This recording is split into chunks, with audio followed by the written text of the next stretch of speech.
Stop drawing, start explaining. AI Line Studios generates cloud and system diagrams instantly. Clear, structured, production ready.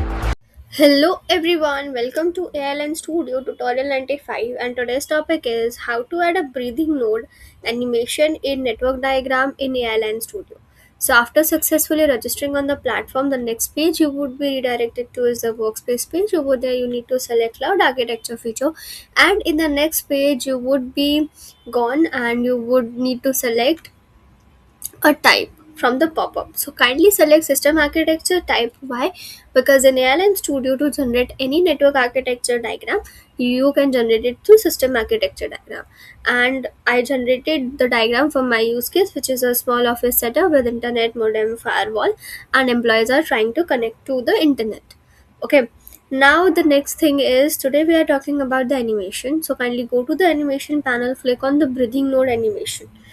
So it is about that all of your arrows will become dashed arrows, and the dot would move around these dashed arrows to show the flow of the diagram for better understanding. So if you want to update the size, you can do it from here. If you want to change the color, you can do it from here. If you want to change the glow color, you can do it from here. If you want to change the glow intensity, you can do it from here. If you want to change the border width, you can do it from here. If you want to update the animation speed, you can do it from here. If you want to update the breathing intensity, you can do it from here. If you want to update the dot size, you can do it from here. So basically, adding a breathing node animation in ALN Studio helps you to highlight key elements and make your network diagrams more visually engaging. So this is it for today.